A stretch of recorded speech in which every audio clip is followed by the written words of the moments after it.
bem-vindos, sejam muito bem-vindas, fãs da Bundesliga. Eu me chamo Guilherme Ferreira e recebo vocês para mais um episódio do Chucrute FC, um episódio que vai repassar o que de mais importante aconteceu nos últimos dias, nas últimas semanas da Bundesliga. Estamos entrando na última data FIFA da temporada, ou seja, é reta final de campeonato alemão, de competições europeias, de Copa da Alemanha. E muita coisa importante vem acontecendo no futebol alemão nos últimos meses. E para me ajudar a resumir os principais destaques do futebol alemão e da Bundesliga, eu recebo ao meu lado virtualmente o meu xará Guilherme Monteiro. Tudo bem por aí, xará? Seja muito bem-vindo a mais um episódio. Opa, xará, muito obrigado, né? Sempre um prazer poder gravar o Chucrute. E poder também comentar sobre o futebol alemão de volta, né? Esse futebol alemão que, assim como toda temporada europeia, já está se encaminhando para o final. A Bundesliga tem tomado rumos interessantes, assim como na minha última participação. E também vamos citar um pouquinho falando sobre a DFB, que está nesse momento ainda de transição, por assim dizer, né? O trabalho do Julian Nagelsmann está bem no começo, depois dos anos decepcionantes de 22 e de 2023. A gente também vai comentar um pouquinho sobre o que a seleção alemã prepara para junho, né, que é a Eurocopa. Exatamente. Além de falar da situação de alguns clubes, vamos também falar de seleção da Alemanha nesse episódio. Afinal, tem data FIFA pela frente, com amistosos da Alemanha contra a França e Holanda na preparação para a Euro, que acontece no meio desse ano, justamente na Alemanha. Antes de iniciar o nosso debate, iniciar os nossos comentários, quero deixar aquele agradecimento a todo mundo que acompanha o trabalho do Chucrute FC. A gente não vem gravando com tanta frequência, mas a gente sempre está presente aqui para fazer um resumo dos principais acontecimentos do futebol alemão, trazer as principais notícias, embasando com comentários, com análises. E quero também agradecer aos nossos parceiros do Alemanha FC e do Fußball BR, que também fazem uma grande cobertura do futebol alemão, de tudo que acontece na Bundesliga e com a seleção da Alemanha. E vamos lá, Xará, começar a nossa conversa pelo tema que mais movimentou o futebol alemão nessa semana, a saída de Christian Streich do Freiburg. Fim de uma era no clube, fim de uma era no Freiburg. O Christian Streich começou a trabalhar lá em 1995 como treinador das categorias de base. Em dezembro de 2011 se tornou treinador da equipe principal, assumindo o time na lanterna da Bundesliga e salvando ele do rebaixamento logo em sua primeira temporada no comando do time.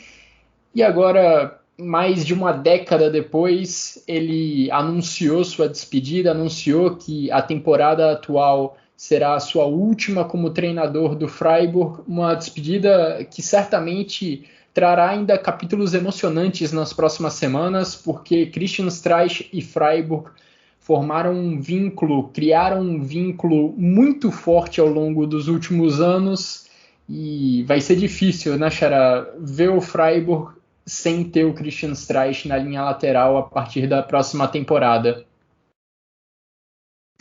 Assim, confesso que pessoalmente a minha ficha ainda não caiu sobre essa questão. Como realmente você falou, a gente não esperava, né? Assim, a notícia inicialmente ela também se transcorre muito rápida, né? A Sky Sports alemã soltou na quinta-feira depois da eliminação, na sexta-feira depois da eliminação da Liga Europa, sofrida depois de uma goleada contra o West Ham, e começou ali o rumor, e o Christian Streich explicou, né, na segunda-feira, mas conhecido popularmente como ontem. E também se gerou uma certa expectativa que ele pudesse anunciar isso antes do jogo contra o Leverkusen no domingo, mas o foco realmente se voltou à partida. Mas, assim, o que o Streich representa para o Freiburg é como se fosse a expressão do povo local, né? Ele é um treinador que é muito lutador, né? Você vê assim, as expressões dele, eu acho que conta um pouco também como é o comportamento dele, também da cidade. É uma cidade que muito voltada também à agricultura, enfim. É uma região produtora de leite, bastante. Você vê você viu durante muito tempo a Schwarzwald Milch, que é o leite local, o leite da Floresta Negra, como principal fonte de patrocínio. O turismo também é uma fonte grande. Enfim, não vou falar de geografia aqui, mas Christian Streich representa o seu povo. O povo de Freiburg, o povo lutador, o povo que luta para ter a sua própria subsistência, enfim. E ele gosta também bastante de citar coisas, né, voltadas não só ao futebol, né, mas também que tem totais ligações com a sociedade. Eu queria separar um trecho de uma fala que ele teve no ano passado, falando sobre o futebol e os investidores, né, um mundo hoje muito distante que vive a grande classe do futebol e a população, né, os frequentadores, os torcedores nos estádios, né, abre aspas. Temos grandes problemas. Sempre falamos sobre a classe média. Pequenas e médias empresas atravessam um momento incrivelmente duro. No entanto, é essa classe média que nos trouxe incrível prosperidade e riqueza, não as grandes corporações. São estas que destroem a prosperidade. E no futebol você pode ver isso diretamente, fecha aspas. Então, tipo, o Streich não é só um personagem que está lá na beira do campo e está treinando a sua equipe, está tentando motivar seus atletas e gerar os 3 pontos mais à frente. É um treinador também com uma grande capacidade de bom raciocínio, de boa leitura da sociedade atual, e isso também é uma das coisas que pessoalmente eu valorizo. E, assim, falar dele dentro do campo é realmente a expressão da cidade do seu povo, né? Uma equipe que durante muito tempo praticava um futebol até visto como feio, né? Até porque, principalmente ali em 2012, 13, 14, 15, até no rebaixamento em 16, 17, era uma equipe com menos recursos, eram equipes mais limitadas, né? O jogo mais bola longa e de contra-ataque era muito comum, e sempre contando às vezes com um golzinho ou outro ali sempre um jogador com um pouco mais de destaque, né? Em suma, geralmente o Nils Petersen, que se aposentou no final da última temporada. E o Niederlechner também, durante um período. E de 2019, principalmente, para cá, eu acho que o Freiburg passou por uma grande evolução e propriamente o próprio Streich, né? Não é mais aquele treinador apenas de ficar se defendendo lá atrás, mas também tentar botar a sua equipe bastante para cima, marcando bastante alto, tentando recuperar a bola no campo de ataque o tempo todo e conseguir também, em alguns momentos, em alguns jogos, em alguns contextos, rodar a bola, pausar, fazer com que a equipe jogue um futebol um pouco mais articulado, um pouco até mais encantador, por assim dizer, ao nosso gosto, e trazer grandes surpresas, né? O Freiburg, durante esses 5 anos, né, finais do trabalho, sempre calcou ali as posições em competições europeias e alcançou nessas últimas 2 temporadas, né? Essas duas últimas temporadas com o UEFA Europa League. Então você vê que essa evolução também de ideia, de maturação, ele conseguiu lentamente construir e conforme os jogadores mais qualificados foram podendo agregar ao elenco, ele foi melhorando também o seu nível de futebol, né? E também eu acho que trazendo já para um ponto final, é um Freiburg e um Streich que consegue principalmente demonstrar que o próprio Streich é capaz de recuperar atletas que chegaram ao clube de volta desprestigiados, né? O Grifo, quando vem depois de alguns anos no Hoffenheim, recupera seu futebol e se torna referência nesse clube. O Ginter, na temporada retrasada ou passada, já não confesso que não lembro, mas chegou em baixa, vindo numa temporada muito ruim no Gladbach, já está num bom nível há algum tempo. Você vê jovens das categorias de base se destacando, né, como foi o caso do atacante que atualmente está no Brentford, confesso que esqueci o nome dele agora rápido. Você tem o Sildilia, que está agora aí. No próprio banco tem o Maquenco, você vê o Atobolo no gol do Freiburg. Então você vê os garotos locais ganhando espaço. E você vê jogadores medianos em outros clubes, em outros contextos, que evoluíram e viraram grandes atletas do Freiburg. O Egerstein... Era o Kevin Schade, não é? Que exatamente. Você estava tentando lembrar? Isso, Kevin Schade, ele mesmo. Você vê jogadores que eram medianos em outros clubes e que agora estão em um outro nível de futebol, né? O Eggestein no Werder Bremen durante bastante tempo, o Lukas Höhler, que jogava no Sandhausen, o Sandhausen hoje atua na terceira divisão alemã, o próprio Gregoritsch, que teve alguns lampejos de bom futebol no Augsburg, mas surgiu no Hamburgo foi dispensado. Então, você vê que é um treinador que é muito completo e a gente ainda não consegue enxergar o grande valor que ele teve para a Liga, para o Freiburg, enfim, por muitas coisas. Até porque também, né, a Bundesliga também tem um grande nível de treinadores em competição. Então, é incompreensível, mas, enfim, eu acho que quando o Streich fazer bastante tempo que ele já deixou, acho que as pessoas vão começar a reconhecer o seu devido valor. O Freiburg e o Christian Streich foram responsáveis por revelar diversos jogadores importantes para a Bundesliga nos últimos anos. Você citou muitos nomes relevantes no seu comentário, Xará, e isso diz muito sobre o trabalho desse treinador, sobre o trabalho do Christian Streich, porque o Freiburg não é uma equipe de grande poder econômico, então ia revelando esses jogadores e precisava vender eles 1 ou 2 temporadas depois.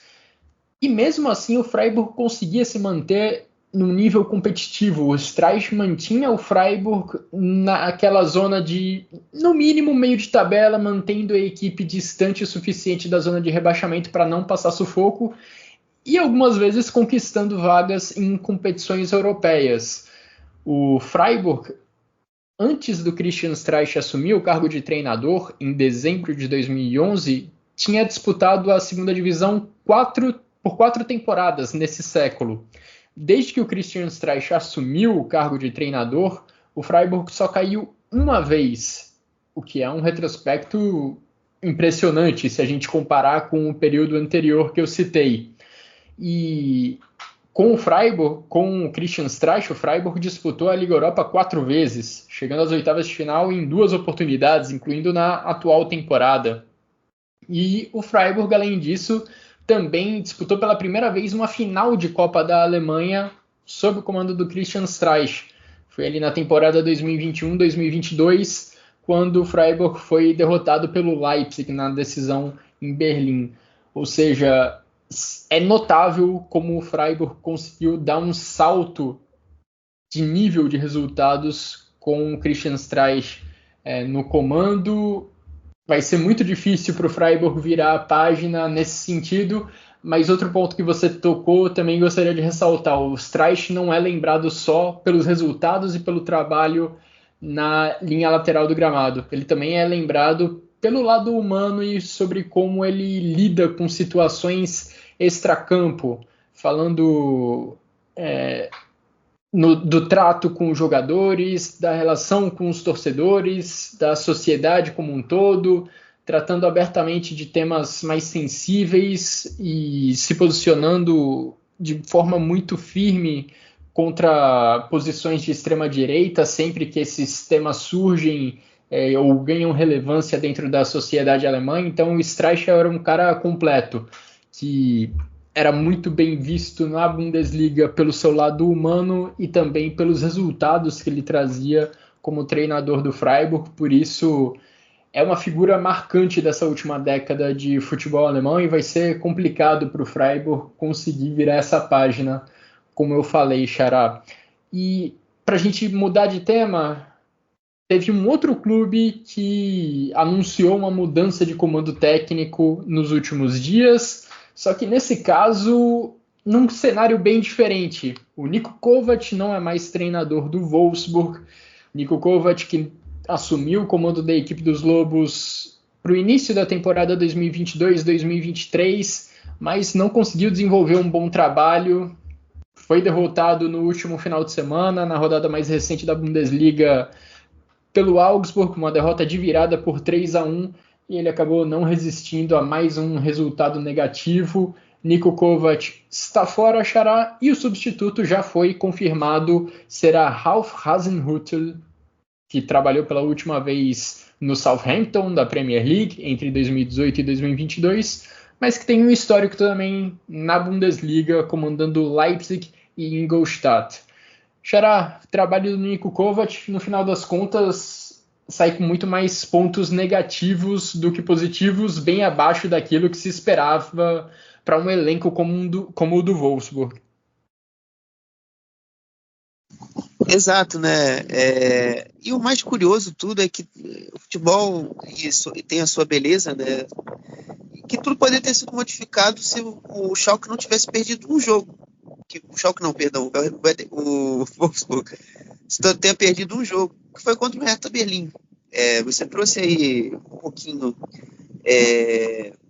aí que é o mais recente, né, do Niko Kovac, mas, por exemplo, o Niko Kovac chega ao Wolfsburg em 2022, no verão, num contexto onde o Wolfsburg vinha de uma temporada muito ruim, mas que fechou a temporada com uma goleada de 6-0. O Florian Kohfeldt saiu de campo contra o próprio Augsburg, que inclusive, se eu não me engano, muito confiante que ficaria no cargo, como lhe foi prometido 3 rodadas antes.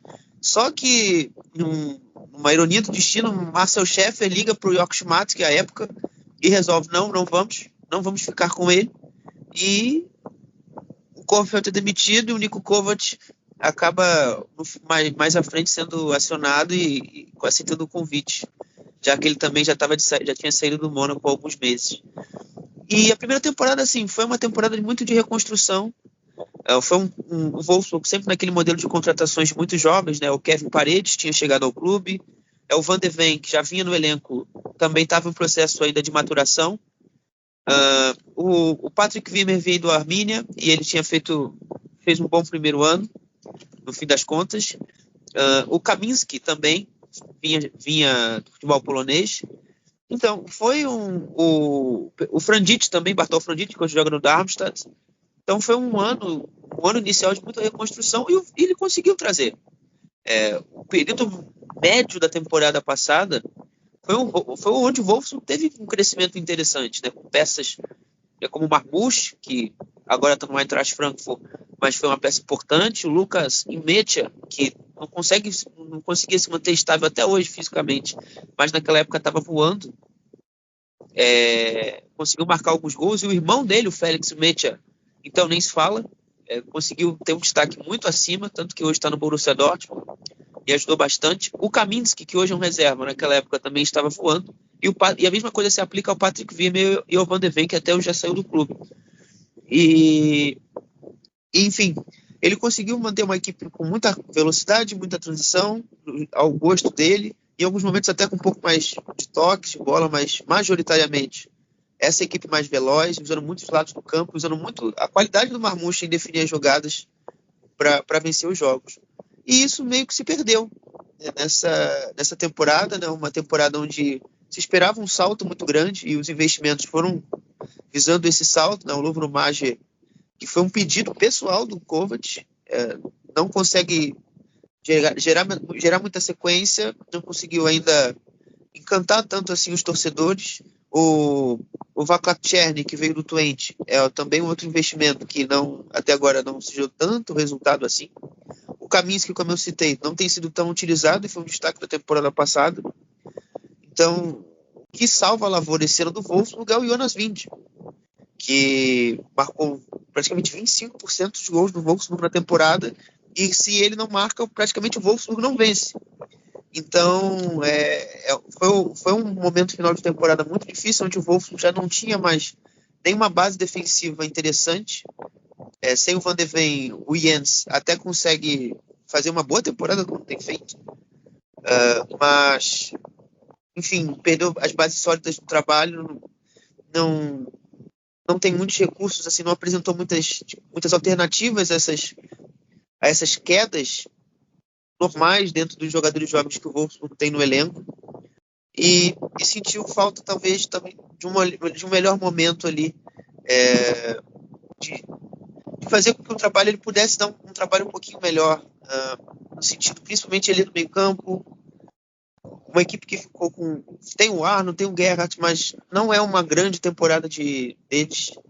Então também ele sofreu um pouquinho por esse contexto, mas no geral nunca foi um treinador que foi capaz de dar um equilíbrio a esse time. Ou em muitos momentos era uma equipe defensivamente muito estável e ofensivamente muito frágil, ou em outros momentos era uma equipe extremamente ofensiva, mas que sofria muito lá atrás. E eu acho que o que pesou mais para a queda do Kovac nessa temporada é a pouca produção da equipe ofensivamente falando. O Wolfsburg tem talentos, tem jogadores de qualidade no meio-campo e no ataque, tem potencial para produzir mais ofensivamente contra os goleiros adversários, mas simplesmente não conseguia. Parece que esse é o calcanhar de Aquiles do Niko Kovac, quando ele tem uma equipe que precisa propor o jogo, que precisa ser protagonista das partidas. Ele parece ter algumas dificuldades. Foi assim lá atrás no Bayern de Munique, foi esse, acho, o principal fator para queda dele agora nos Lobos, no comando da equipe do Wolfsburg. O Niko Kovac deixa a equipe do Wolfsburg na 14ª posição, apenas 6 pontos acima da 16ª colocação, que é aquela que leva para o playoff contra o rebaixamento. É uma posição muito aquém daquela que se espera da equipe do Wolfsburg diante do elenco que estava à disposição do Niko Kovac. O Wolfsburg tem a mesma pontuação do Bochum, que é uma equipe de orçamento muito mais modesto e está atrás aí de Heidenheim, de Union Berlin, enfim, outras equipes que também investem bem menos, que não conseguem investir muito do seu orçamento em contratações. Para essa atual temporada, o Wolfsburg até teve a perda de jogadores importantes, como o Felix Mecha e o Mickey van de Ven, mas conseguiu contratar o Lovro Mayer por 25 milhões de euros, ou seja, também na última janela de transferências, antes do início da atual temporada, o Wolfsburg também trouxe um cara de peso para o setor de meio campo e ataque, apostando em ter um time que conseguisse produzir mais ofensivamente, e o Kovac acabou não conseguindo fortalecer esse aspecto da equipe do Wolfsburg. Mesmo com uma posição perigosa na tabela, eu acho que o Wolfsburg não corre grandes riscos de rebaixamento nessa temporada. Então, acho que a diretoria viu esse momento como o ideal para já plantar algumas sementes para a temporada que vem, para a temporada 24-25. Então, o Ralf Hasenhüttl não deve ter grandes dificuldades para livrar o Wolfsburg matematicamente do risco de rebaixamento e já vai poder trabalhar com a equipe pensando a longo prazo, pensando em extrair mais desse elenco na temporada que vem. Relembrando, Hasenhüttl já fez um bom trabalho no Leipzig quando teve oportunidade, foi o segundo trabalho dele na Bundesliga, já havia também feito um trabalho de sucesso no Ingolstadt, no futebol alemão, e agora volta às atividades na Alemanha, o treinador austríaco com raízes da franquia Red Bull. Uma equipe, Xará, virando a página nesse episódio do podcast, que não pode reclamar da atual temporada, que não está abaixo das expectativas, muito longe disso, é o Bayer Leverkusen, que, olha, dificilmente vai chegar lá, mas está no caminho certo para uma temporada perfeita. Chegou a 38 jogos de invencibilidade nesse último final de semana, com uma vitória por 3-2 contra o Freiburg, e ainda tem chances de título nas 3 competições que ele começou disputando nessa temporada. Lidera a Bundesliga com folga, 10 pontos de vantagem sobre o Bayern de Munique, com 8 rodadas para o final da competição. Além disso, está nas quartas de final da Liga Europa, vai enfrentar o West Ham, e nas semifinais da Copa da Alemanha vai enfrentar o Fortuna Düsseldorf, da segunda divisão alemã. Xará, quem para o Bayer Leverkusen nessa temporada? Até agora ninguém conseguiu isso, e olha, essa equipe do Xabi Alonso, apesar de dar alguns sinais de turbulência, de desgaste nas últimas semanas, vai conseguindo arrancar resultados positivos, não importa o contexto. Pois é, cara, eu confesso que nem eu sei te dar essa resposta, honestamente. Quando a gente pensava na quinta passada que o Karabag ia fazer o imponderável e o impossível, veio um Patrick Schick, foi lá e fez o jogo. Mas enfim, realmente tem sido muito legal acompanhar. Eu já não sei, confesso que por tanto tempo que eu não gravo, confesso que eu não lembro se eu cheguei a falar isso aqui, mas o Xabi conseguiu dar uma nova cara à Bundesliga, enfim, atrair novos treinadores. A gente tem visto coisas muito boas no Augsburg, o Augsburg era um clube até antipático por muita parte da galera.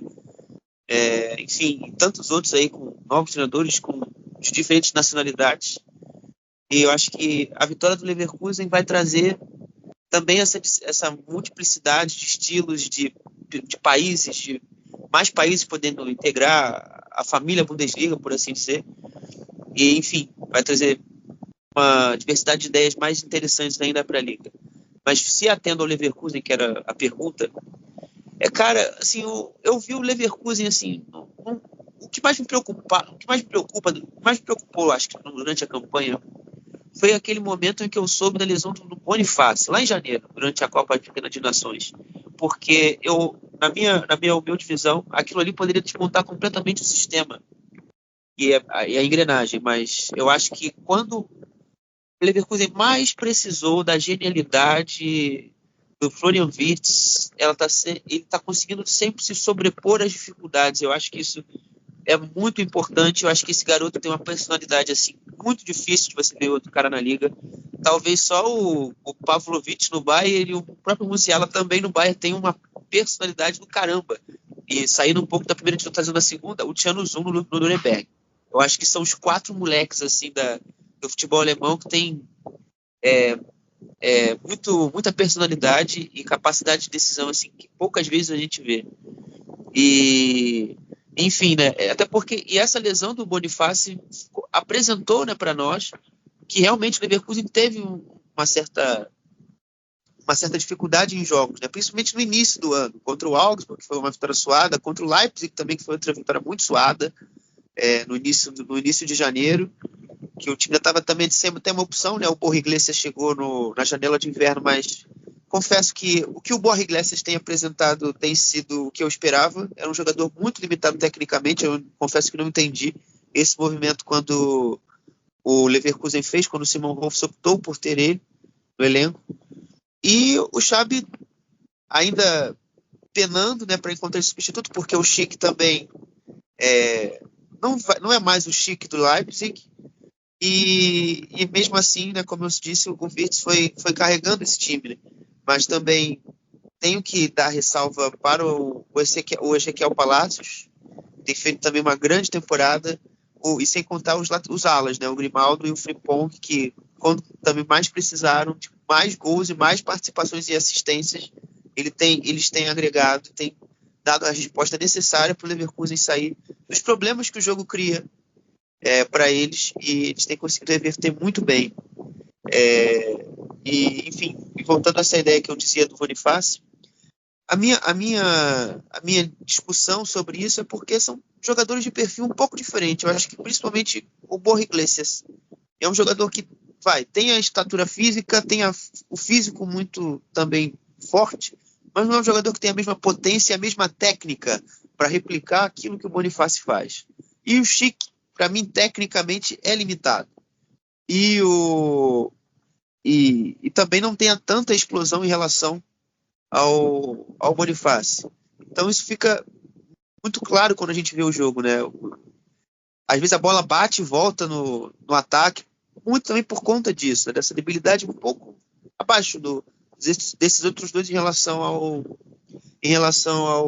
próprio Boniface. O Amin Adli é um jogador que já foi testado nessa posição, mas fisicamente é limitado jogar de costas para ele, é um jogador um pouco mais franzino, depende um pouco mais do espaço, do campo aberto, do campo livre, para fazer uma boa partida. E o Hlušek, eu acho que é um jogador que, por mais que fisicamente fique um pouco abaixo, mas eu acho que ele tem uma inteligência, uma compreensão muito melhor em relação ao Adli, por exemplo. Poderia ser uma opção um pouco mais testada. E fisicamente também não deixa... Também é mais parecido com o Adli, mas, enfim, eu acho que essa inteligência que ele tem de jogo consegue ajudar e ser um pouquinho mais efetivo do que propriamente o Schick e o Borja Iglesias, e também não deixa tão a desejar contra o Adli. E eu acho que a prova disso foi até o gol que o próprio Rio Jack faz no final de semana contra o Freiburg. Para a alegria de Xabi Alonso e da torcida do Bayer Leverkusen, o Boniface já está a caminho de voltar aos jogos, já vem treinando com bola há alguns dias, quem sabe logo depois dessa data FIFA ele já não volta aos gramados em jogos oficiais para ajudar nessa reta final do Bayer Leverkusen. Boniface realmente é um cara que apresenta um trato diferenciado com a bola em relação aos outros atacantes centrais do elenco do Bayer Leverkusen, saindo da área, recebendo a bola de costas para segurar, ou então para dar um tapa de primeira para um companheiro que vai infiltrando na área, ou que aparece pelas pontas. É um cara que consegue participar bem da construção das jogadas do Bayer Leverkusen, não só na finalização, e isso explica, como o Xará estava comentando, porque o Bayer Leverkusen em alguns momentos tem apresentado certas dificuldades nesse ano de 2024. O Bayer Leverkusen, inclusive, vem sendo um time que vai precisando de gols dramáticos no final das partidas para conseguir arrancar vitórias ou empates. Das 13 partidas que o Bayer Leverkusen disputou esse ano, em 5 a equipe marcou o gol do empate ou da vitória depois dos 44 minutos do segundo tempo. Isso ficou muito evidente agora nessa eliminatória da Liga Europa contra o Qarabag, com a equipe buscando o empate lá no Azerbaijão com um gol nos acréscimos do segundo tempo e buscando a virada de maneira inacreditável, com 2 gols nos acréscimos para empatar e para virar o jogo, conseguindo a vaga nas quartas de final da competição europeia. A gente também viu isso na última eliminatória da Copa da Alemanha contra o Stuttgart, quando o gol da vitória também saiu aí no finalzinho. Enfim, é um Bayer Leverkusen que vem proporcionando altas doses de adrenalina para o seu torcedor. O Boniface ausente de todos esses jogos, mas ele está voltando, o atacante nigeriano está enfim se recuperando da sua lesão muscular, que o tirou de praticamente todo o ano de 2024, e vamos ver se o Bayer Leverkusen consegue voltar ao ritmo de 2023, quando precisava de um pouco menos de sufoco para garantir os 3 pontos.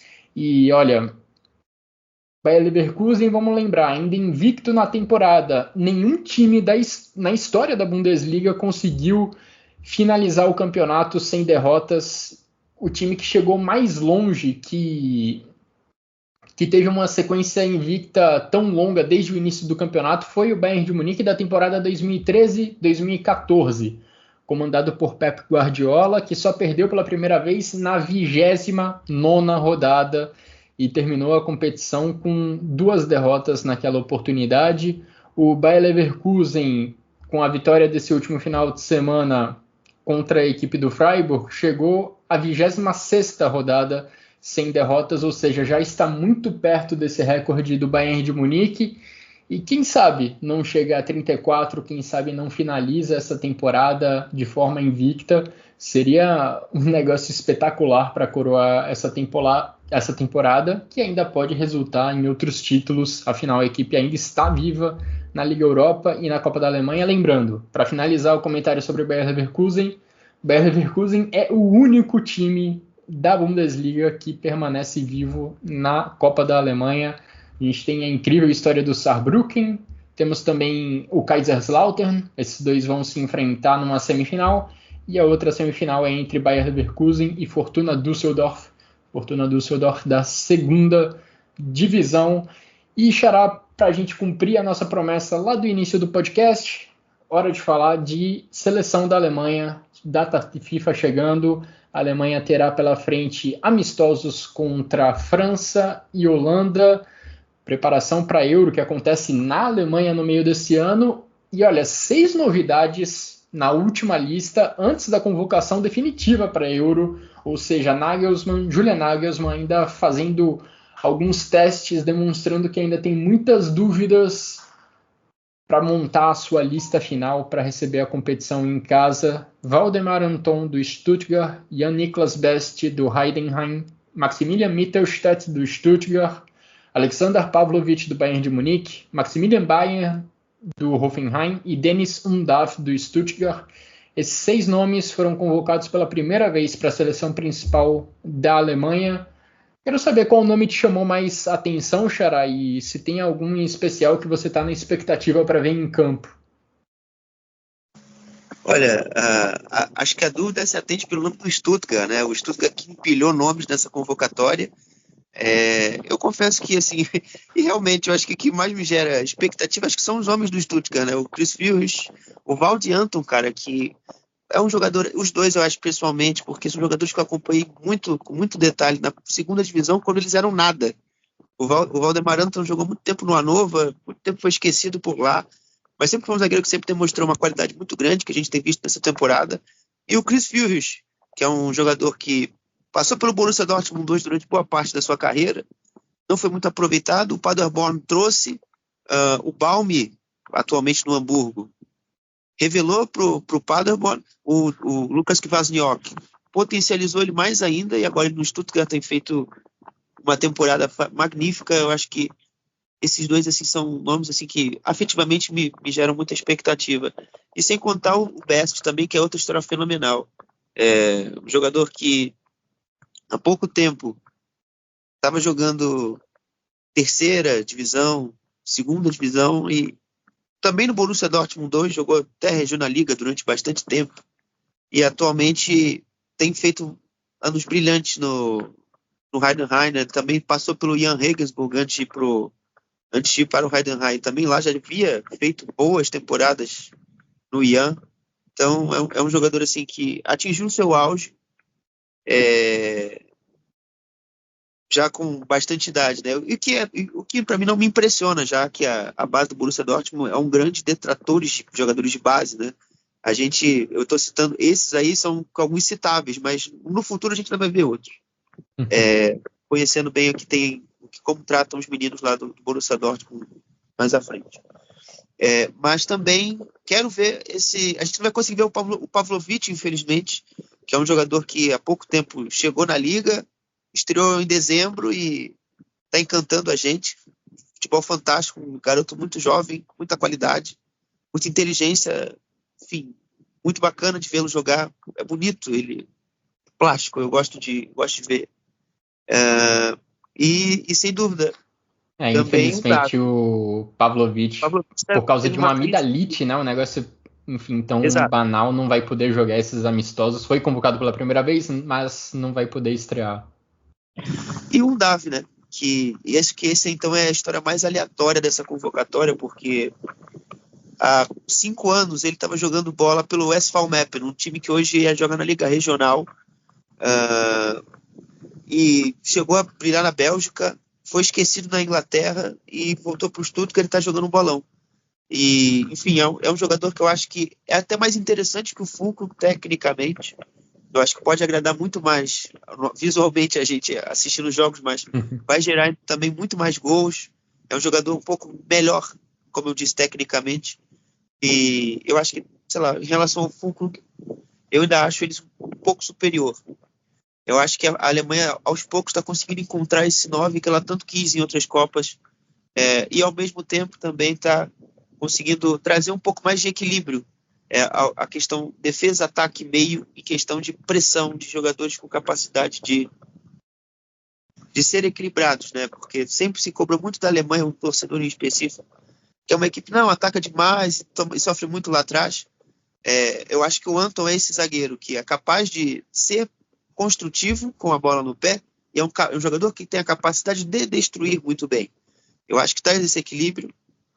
No meio campo, obviamente você já tem o Henrique, mas lá na frente, com um W, você vai conseguir garantir gols. O Best é um ponta que vai ajudar muito mais que talvez qualquer outros pontas que a Alemanha tenha à disposição. É um jogador que percorre longas distâncias no campo todo com o Frank Schmidt no Heidenheim, até porque o Heidenheim é uma equipe que joga fazendo perseguições bastante longas durante o campo, ou seja, o marcador vai acompanhar esse jogador do começo, onde a bola está partindo, até ele soltar a bola, ou às vezes até a linha de fundo, dependendo do beirada, dependendo do jogador de lado que ele esteja marcando. Então é um jogador com esse perfil e vai ajudar bastante. Enfim, acho que está tudo contribuindo para uma Alemanha mais equilibrada nesses amistosos, né? Você falou da questão estética do jogo do Niklas Füllkrug. Ele esteticamente é um jogador que fica atrás de muitos outros e em vários sentidos, né? Não só no futebol. Enfim, seleção da Alemanha com várias novidades para essa data FIFA.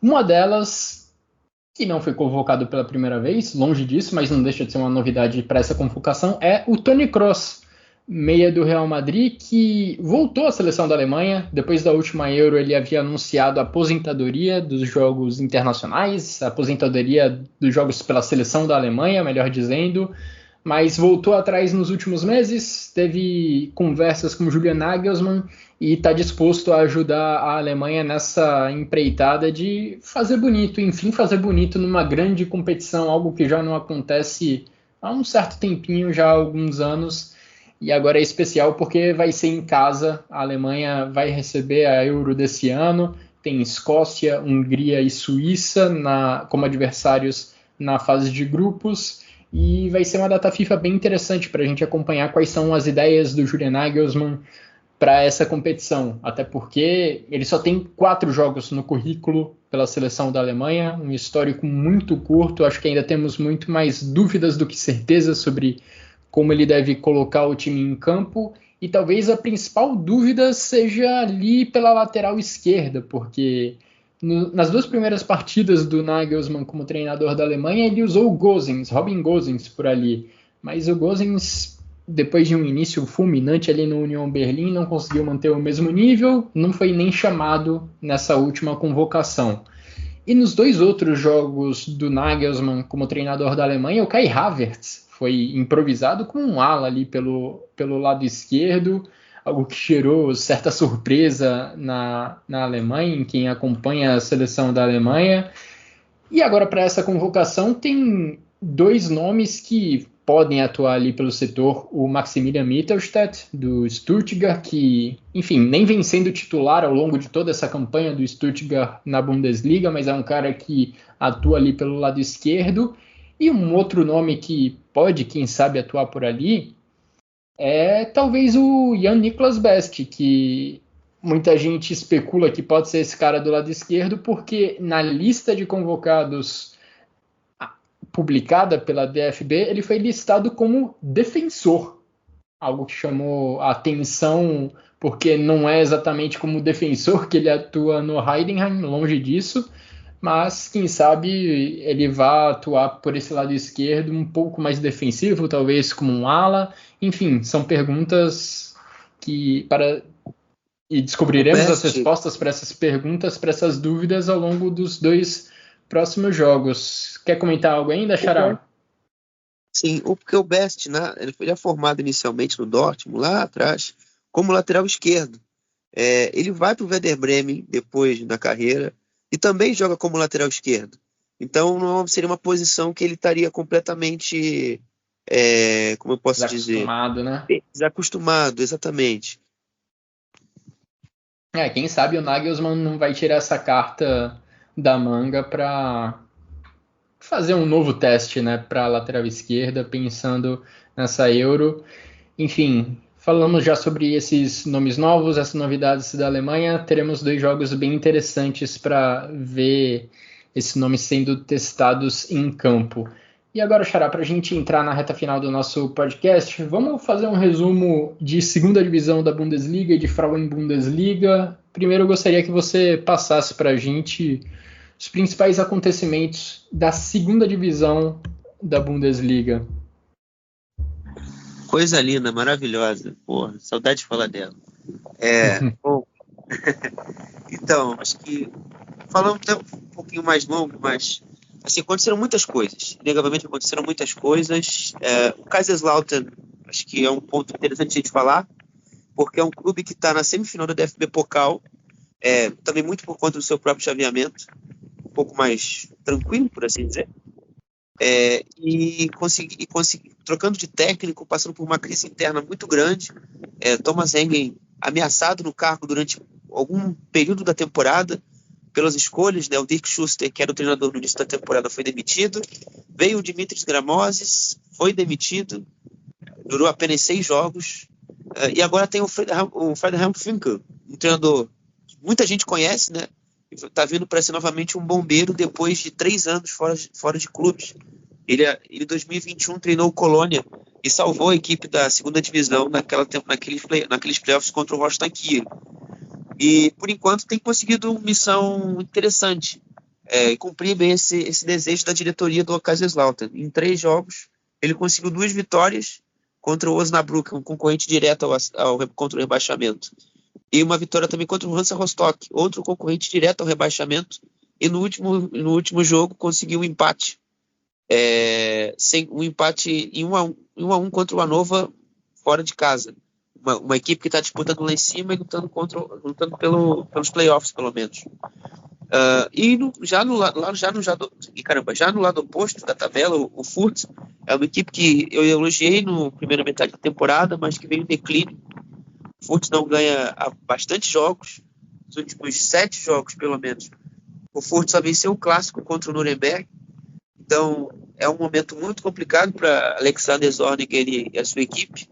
Isso também é explicado pelas lesões, né? O Tim Lemperle, um jogador importante, se machucou. E o Robert Wagner, um jogador que foi expulso, está ainda no período de suspensões da DFL, pegou o gancho. E também o zagueiro Dietz, que se destacou no início da temporada e também não tem atuado. E o Furt está tentando entender melhor como jogar assim esses atletas. E com isso vem somando bastante derrotas.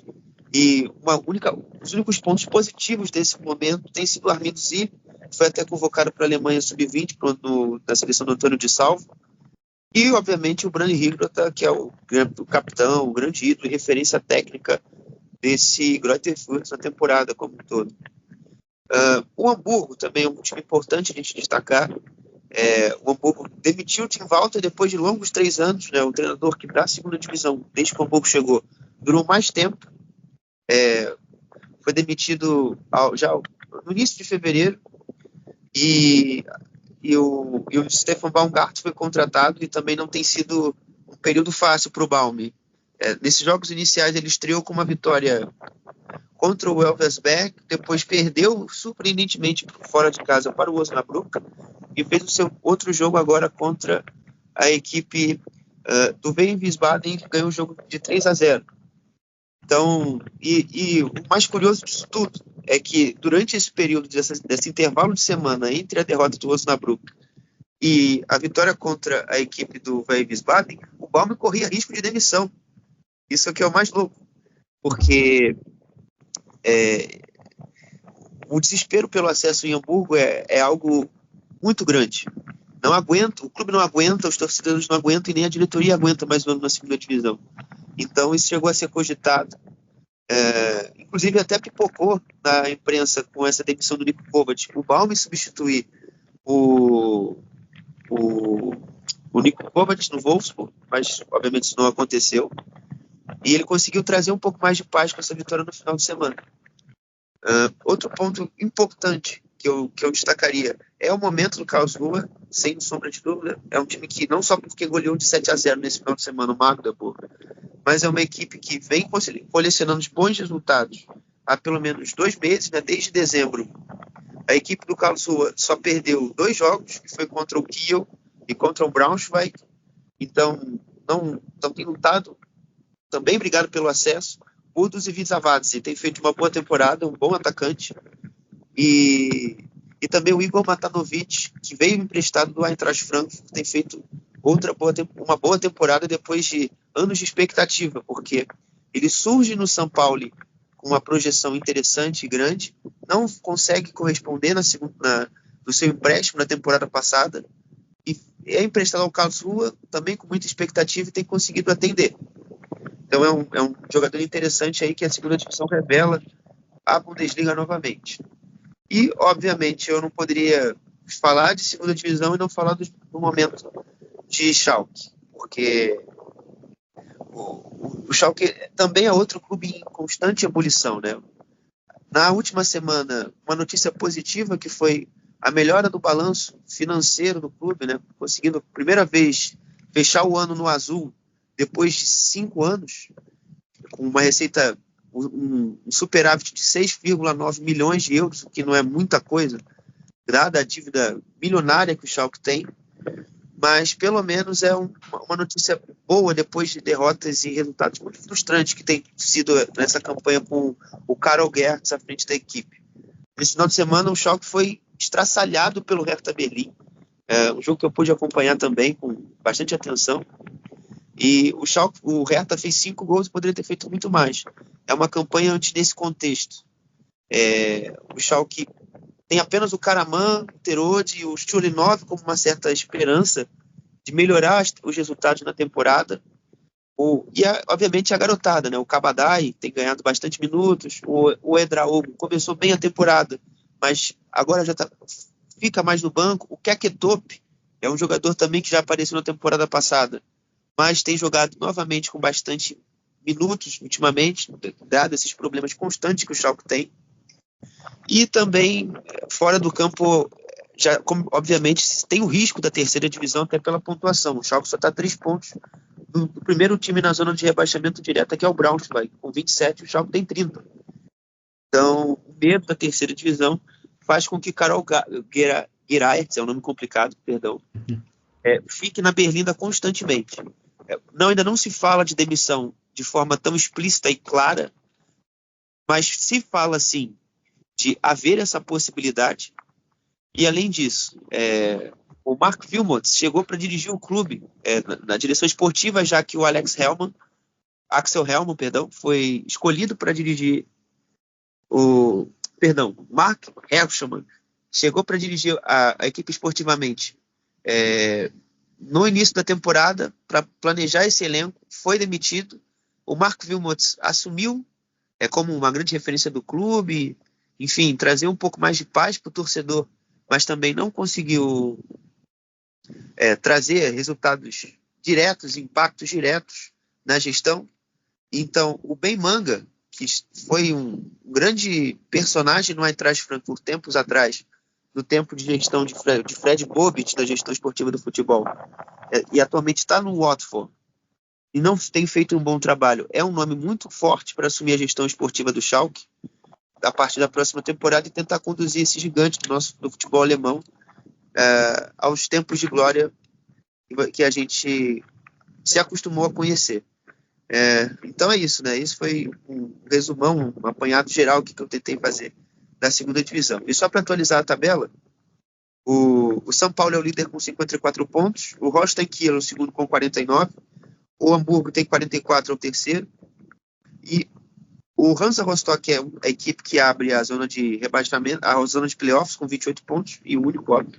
E as equipes que têm sido rebaixadas de forma direta é o Eintracht Braunschweig com 27 e o VfL Osnabrück, que está praticamente rebaixado, com 18 pontos, venceu apenas 3 jogos e deve retornar à terceira liga na temporada que vem.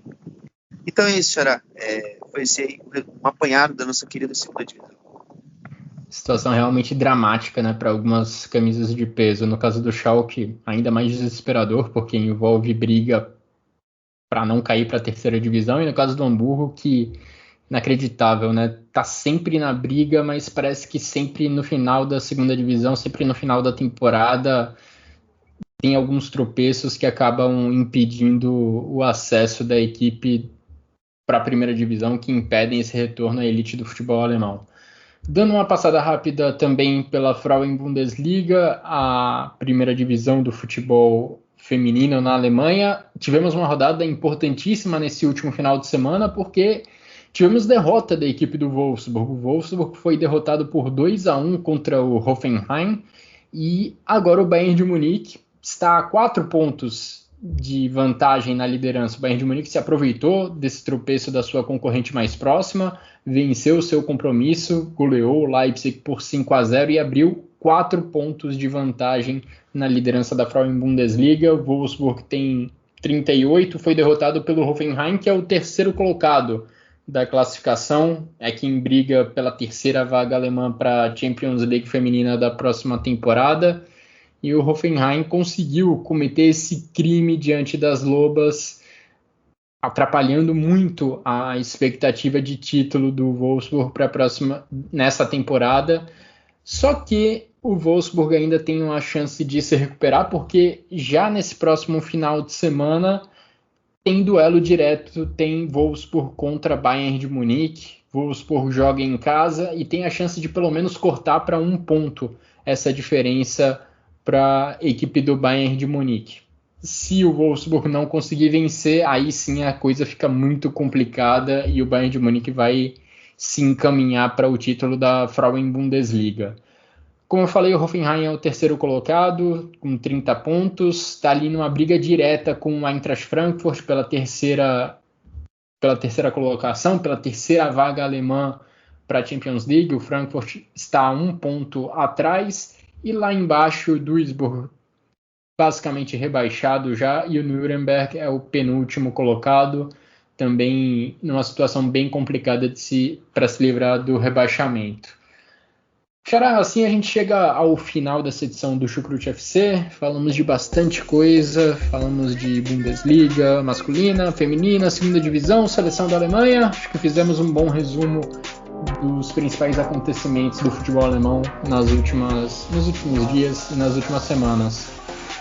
Grande abraço para você, Xará. Muito obrigado pela sua participação. Muito obrigado também a todo mundo que nos acompanhou até aqui. Um grande abraço a todos e até a próxima.